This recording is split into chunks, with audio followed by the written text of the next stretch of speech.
అర్జునుడు అన్న భయం తీరగానే పరిస్థితులు తారుమారు కావా ఆచార్య? నిస్సందేహంగా దుర్యోధనుడు దురహంకారి, అసూయపరుడు. ఈ కర్ణుడి అండతో ఇక వారి దుండగాలకు అంతే ఉండదు. ఈ మైత్రి వల్ల వంశక్షయం తప్పదేమో. ఏమిటి కర్తవ్యం? నేను కర్ణుడికి చెప్పి చూతున్నా. ప్రయోజనం లేదు.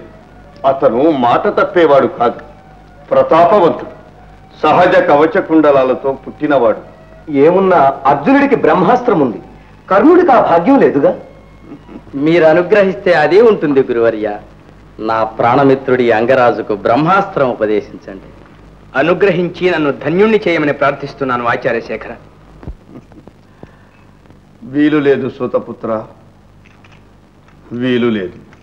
బ్రహ్మాస్త్ర ఉపదేశం ఉత్తమకుల సంజాతులకు తప్ప ఇతరులకు చేయరాదు రాధేయ.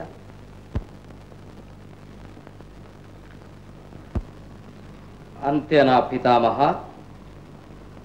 అంతే దుర్యోధన. అస్త్ర విద్య రాజ్యఖండము వంటిది కాదు, ఇష్టం వచ్చిన వారికి దానం చెయ్యడానికి.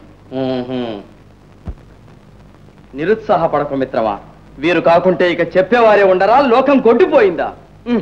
పద.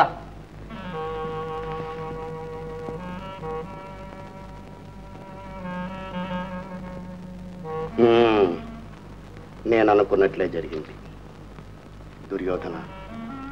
ఇప్పుడు మనకు ఉపకరించువాడు ఒక్కడే, ఈ భీష్ముని అస్త్రగురు పరశురాముడు. అతనికి మాత్రమే కుల నిషేధం ఉండదా? ఉంటుంది, తప్పదు. అందుకని ఉత్తమ కులజుండని చెప్పి కొంచెం నటన సాగించాలి. నటన? అబద్ధమాడాలి. మహారాజా, ఈ బ్రహ్మాస్త్రం లేకపోతేనేమి మనకున్న శస్త్రాస్త్ర కౌశలం చాలదా?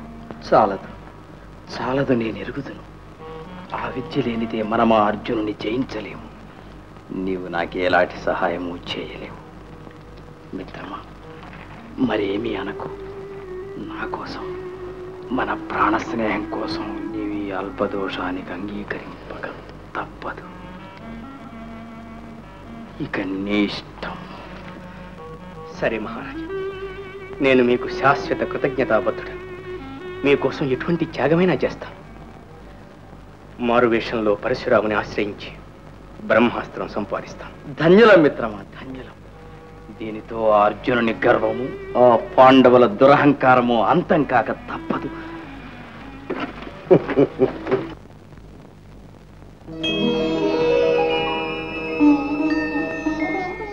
కొంప మునిగింది, కొంప మునిగింది. మహేంద్ర, కొంపే మునిగింది. ఏమిటి నారదా? కుంతీదేవికి పుట్టిన కుమారుడు అర్జునుడు జ్ఞాపకుందా? లేకే నారదా, ఆ కుమారుని తుదముట్టించాలని కర్ణుడు పరశురామును ఆశ్రయించాడు బ్రహ్మాస్త్రం కోసం.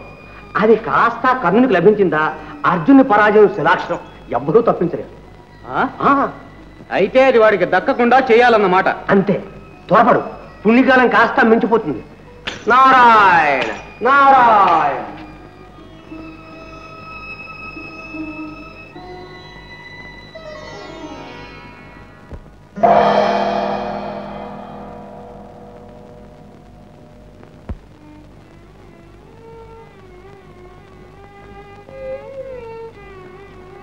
శిష్య శ్రవణ, అదృష్టవంతుడి.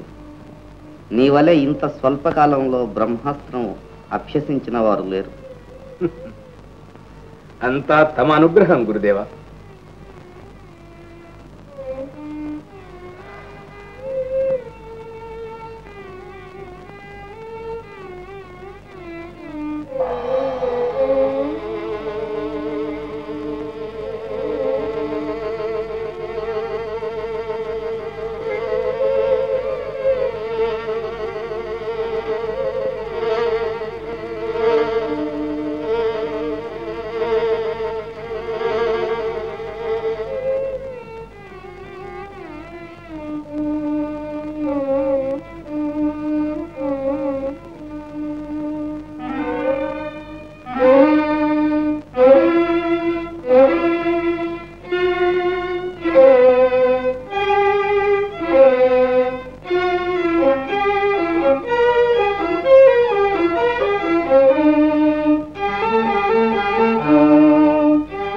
ఏమిటిది? రక్తమా? ఎక్కడిది? ఏమిటది శ్రవణ? ఏదో ఒక పాడు పురుగు నా శరీరాన్ని తొలిచి రంధ్రం చేసింది గురుదేవా. పురుగు తొలుస్తుంటే సహించి ఊరకున్నావా? అవును మహాత్మా, తమకు నిద్రాభంగం కలుగుతుందని. అంత బాధను ఓర్చుకున్నావా శ్రవణ? నీవు నీవు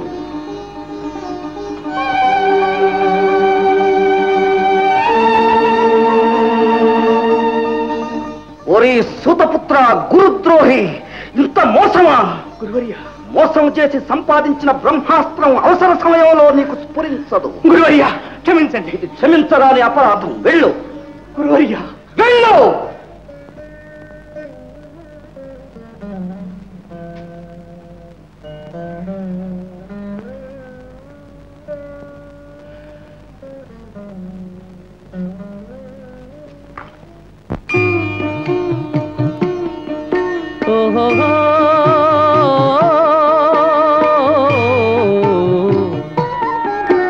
దురాశచే దుర్యోధనాదును ద్రోహమెంతో చేసిరే, పాపి జూదరి శకుని వేసిన పాచికయ్యో పారినే. దురాశచే దుర్యోధనాదులు ద్రోహమెంతో చేసిరే, పాపి జూదరి శకుని వేసిన పాచికయ్యో పారినే.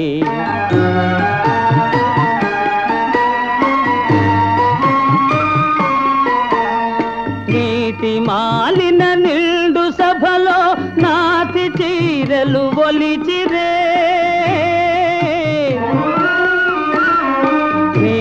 మాలిన నిండు సభలో నాతి చీరలు ఒలిచిరే.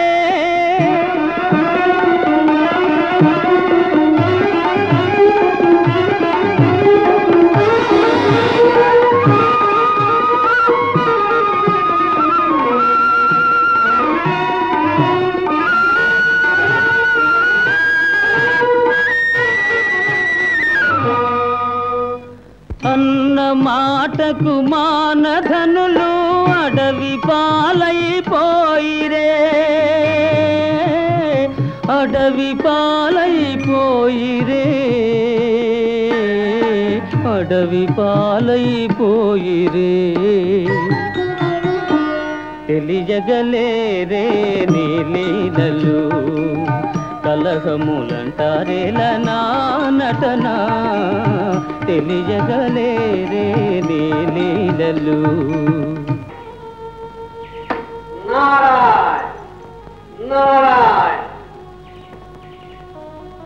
సౌఖ్యమా ధర్మనందన? ఇదిగో ఇదే మా సౌఖ్యం మునీంద్ర. పాప కష్టాలన్నిటినో సహించి 12 సంవత్సరాలు అరణ్యవాసం గడపగలిగారు. ఇక ఆ ఒక్క సంవత్సరం అజ్ఞాతవాసం గడపగలిగితే అజ్ఞాతవాసమైన ఆ ముష్కరులు సుఖంగా గడపనిస్తారా మునీంద్ర? అవును, వారికి మాత్రం తెలీదా పాండుకుమారుల ప్రతాపం? వీరంతా విజృంభిస్తే ఆ కర్ణ దుర్యోధనులు ఒక లెక్క. ఏమైనా కర్ణుడు మాత్రం సామాన్యుడా మునీంద్ర? సహజ కవచ కుండలములు గలవాడు, అజేయుడు అంటారు కదా. అవును, ధర్మానికి పరీక్ష జరుగుతుంది. ధర్మం జయించాలి అంటే పాండవులు నెగ్గాలి, పాండవులు నెగ్గాలి అంటే కౌరవుల బలం తగ్గాలి. అంటే ముఖ్యంగా ఆ కర్ణుడు నిస్తేజుడు కావాలి. కర్ణుడు ఇంకా కర్ణుడు ఏం చేయగలడు నారదా? శాపగ్రస్తుడు, మన అర్జునుడి చేతిలో చావక తప్పదు. అదా నీ ధైర్యం మహేంద్ర? ఎన్ని శాపాలున్నా అతనికి సహజ కవచ కుండలాలున్నాయి. అవి ఉన్నంతకాలం మీ అర్జునుడే కాదు, ఆ రుద్రుడైనా సరే ఏమీ చేయలేదు. అయితే ఆ కవచకుండలాలే అపహరిద్దాం. అపహరించడం నీకు వెన్నతో పెట్టిన విజయే గాని ఎలాగ? అవి అతని శరీరంగానే పుట్టాయే. నువ్వే ఏదో ఉపాయం చెప్పు నారదా. చెప్పకుండా పెడతానా? కర్ణుల్లో గొప్ప సుగుణం ఉంది. ఏమిటది? అతడు మహాదాత. దేహి అంటే నాహి అని అనడు. అందులోనూ పండితులు యాచిస్తే తన ప్రాణాలనే సరే అర్పిస్తాడు. అపహరించడం కంటే యాచించడం మంచిది. అలాగ అతని సుగుణాన్ని మన స్వలాభానికి ఉపయోగించుకోవాలంటావు. సరే, నేను అనడం ఏమిటి? నీకు తెలీదు ఇలాంటివి ఎన్ని చేసావో. నారాయణ, నారాయణ నారాయణ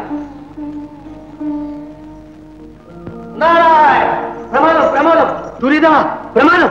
ఎవరికి నారదా? మీకే స్వామి. అర్జునుని ప్రాణాలు కాపాడాలని మీ కర్ణును వంచి కవచగుండ్లాలు అపహరించబోతున్నాడు దేవేంద్రుడు.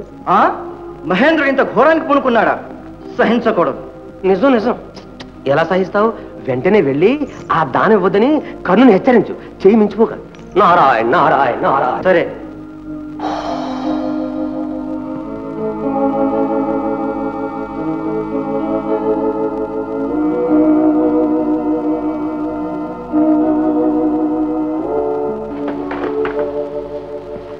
సూర్య భగవానునకు నా నమస్కృతి.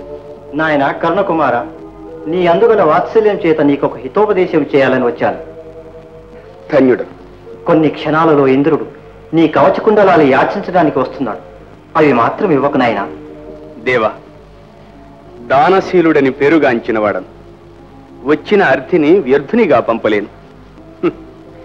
దేవేంద్రుని చేయి క్రిందై నా చేయి మీదవడం జన్మ సార్థక్యం కదా దేవా, క్షమించండి. మహాదాత కర్ణ, భిక్షాందే భిక్షాందే.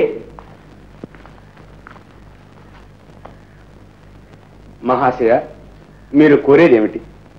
దానశీల, నేను కోరేవి నీ శరీరంలో భాగములుగా ఉన్న. సందేహం ఎందుకు, చెప్పండి. మహాదాత, మీ సహజ కవచకుండలాలు దానం చేయమని ప్రార్థిస్తున్నాను. కవచకుండలాల నిరభ్యంతరంగా ఇస్తాను. కానీ వీటి వల్ల మీకేమి ప్రయోజనం? నేను అర్థించేయవే, ఇస్తావా లేదా? నాకు అపకారం కలిగించేది మీకు ఉపకారం లేనటువంటి దానం కోరుతున్నారు. మహేంద్ర, దీనికోసం ఈ వేషంలో ఇంత శ్రమపడి రావాలా? సంతోషపూర్వకంగా ఇస్తాను, స్వీకరించండి.